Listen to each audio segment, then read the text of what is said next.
invités café. Du 29 septembre au 1er octobre aura lieu le salon numéro 1 du territoire, le salon du tourisme. Juste avant le 27 septembre, ce sera la journée mondiale du tourisme. 2 événements inévitables pour Tahiti Tourisme. Alors pour faire la promotion de l'archipel localement et à l'international. Alors pour nous en parler, nous recevons ce matin Kevin Van Basteler, responsable de la communication à Tahiti Tourisme. Bonjour. Yolanda. Alors d'abord une première question. C'est le premier salon, il y aura bien un deuxième salon en février. Effectivement, il y a toujours 2 éditions par année, donc en février et en septembre. En février, en septembre. Alors, les chiffres du tourisme en Polynésie, je vous en prendrai rien, explosent.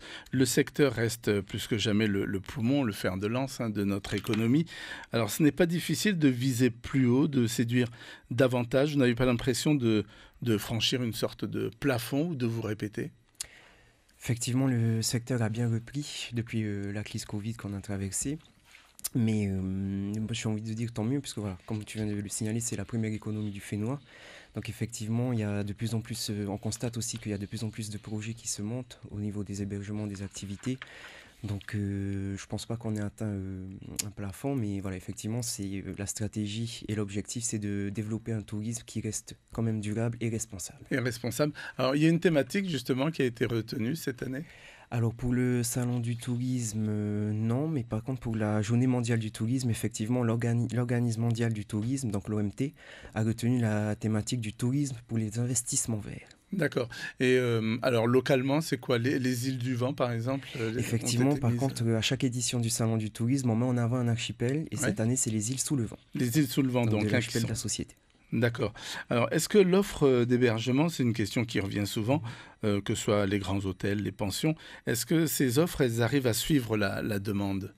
Effectivement, c'est vrai qu'en ce moment, les carnets sont pleins, donc voilà, tant mieux pour les prestataires, mais pour l'instant, oui, on arrive à suivre et à noter effectivement qu'il y a aussi chaque année, et notamment depuis la reprise du tourisme, la création de nouveaux prestataires. Donc par exemple les hébergements, effectivement il y a beaucoup de nouvelles pensions. Effectivement pour ce salon du tourisme, on accueille 41 nouveaux exposants, dont beaucoup d'hébergements et notamment des marquises. D'accord, donc on peut encore faire de bonnes affaires. Effectivement c'est l'endroit et le moment de faire de bonnes affaires au salon. D'accord. Alors, cela dit, vous avez bouclé complètement le nombre d'exposants. Plus personne ne peut s'inscrire. C'est ça. On est à 260 exposants comparé à 200 pour l'édition de février. Donc, effectivement, tous les stands sont complets et ils vont proposer autour de 153 offres. D'accord. Est-ce qu'il y a une particularité parmi les exposants qui seront là, un exposant ou alors des exposants qui se détachent vraiment cette année ? Alors non, pas vraiment. Comme d'habitude, on retrouve les hébergements, les prestataires d'activités terrestres ou nautiques. On a également de la restauration cette année. Et au niveau des nouveautés, on va accueillir des associations qui œuvrent pour l'environnement du Fénois, comme par exemple Matatohura, il y a un espace qui sera dédié pour effectivement proposer des rencontres au public ou aux professionnels, qui puissent échanger et partager un petit peu au niveau de l'expérience, pour toujours rester dans cette thématique de développement touristique responsable. Alors on voit assez régulièrement, même les pensions qui affichent complet, se déplacent quand même donc, au salon. Pourquoi ? Oui, c'est important, même si effectivement le carnet est bien rempli, c'est important pour tout type de prestataires de se déplacer au salon, car c'est une belle vitrine. Même si on est complet, effectivement, il faut préparer les années qui arrivent. Et c'est un bon moment pour avoir de la visibilité et rencontrer la population et les visiteurs du salon. Alors vous attendez, on sait que régulièrement sur les 4 jours du salon, c'est quoi à peu près 18 000 visiteurs, c'est ça ? Effectivement, on attend à peu près 18 000 visiteurs pour ce salon. Et cela dit, il est moins fréquenté que le salon de février qui arrive. Oui, en général, le mois de septembre, les gens viennent plus pour faire un petit repérage de ce que proposent les prestataires. Et en février, ils viennent généralement pour concrétiser et acheter leur séjour. D'accord. Mais cela dit, le nombre d'exposants, lui, varie beaucoup ou peu ? Pas forcément. C'est vrai que cette année, on a un salon complet avec 260 exposants, mais on tourne généralement autour de 200 exposants, voire un petit peu plus. Alors, on le disait lors d'un des reportages dans le journal, il y a une guerre, une bataille des airs donc, qui a débuté entre les deux compagnies, donc Air Moana et Air Tahiti. Alors, c'est aussi quelque chose qui est profitable donc, aux usagers. Ça va être une des attractions peut-être aussi du salon. Oui, effectivement, les deux compagnies aériennes seront présentes, Air Moana pour la deuxième fois, puisqu'ils étaient également présents en février. Et effectivement, les tarifs, ils proposent des tarifs intéressants et c'est un bénéfice pour le public et pour ceux qui souhaitent voyager, que ce soit au niveau local ou à l'international pour les touristes. D'accord. Dans nos îles. Vous êtes exactement sur la même longueur d'onde avec le gouvernement, les nouvelles autorités? Oui, effectivement, ma direction a eu l'occasion de rencontrer le président qui est également notre ministre du Tourisme. Et effectivement, la stratégie suit son cours. Les actions également qui vont être mises en place pour un développement raisonné et responsable de notre tourisme suivent leur cours. D'accord, il n'y a pas eu de chasse aux sorcières? Non. À l'international, au Salon mondial du tourisme le 27 septembre, quelles sont les cibles numéro 1 que Tahiti cherchera à séduire? Alors, effectivement, on peut noter que le marché européen et américain sont les premiers marchés émetteurs de touristes, mais avec la réouverture des vols directs vers l'Asie, donc vers le Japon au 30 octobre, avec la compagnie territoriale, c'est effectivement un marché qui serait important de redynamiser, même si on était toujours présent sur ce marché.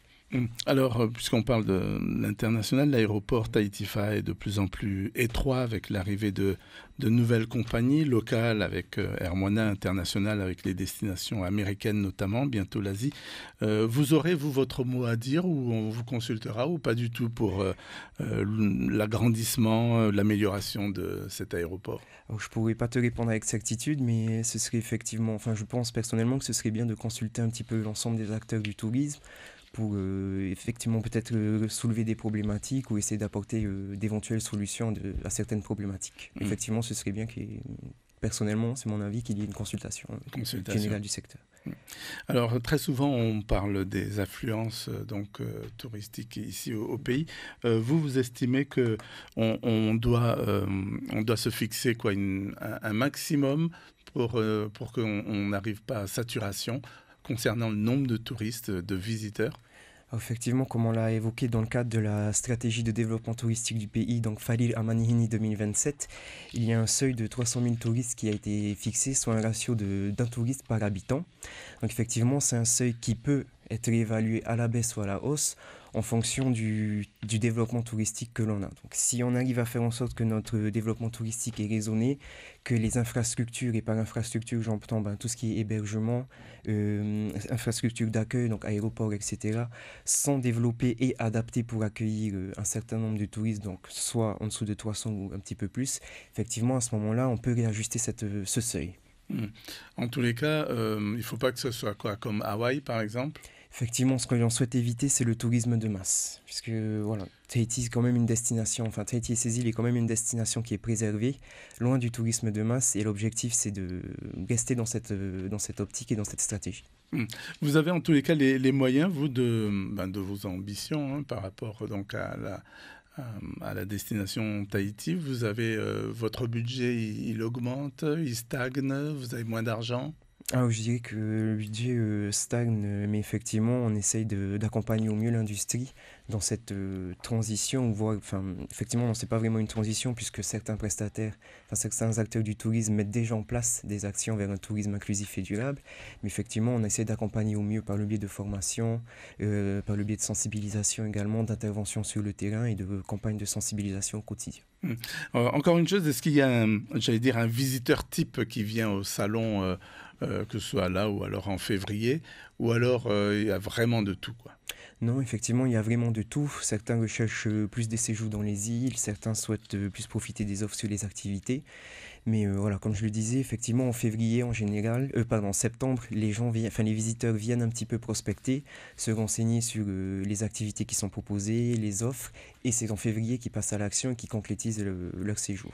D'accord. Donc, pour terminer, vous espérez réussir à rassembler combien de visiteurs cette année? À peu près 18 000, comme l'édition précédente. Merci beaucoup, Kevin Van Basteler, d'avoir accepté notre invitation ce matin en qualité de chargé de communication à Tahiti Tourisme. Et le Salon du Tourisme, on le rappelle, c'est du 29 septembre au 1er octobre au Parc Expo de Mamao. Merci. Merci beaucoup. L'invité café.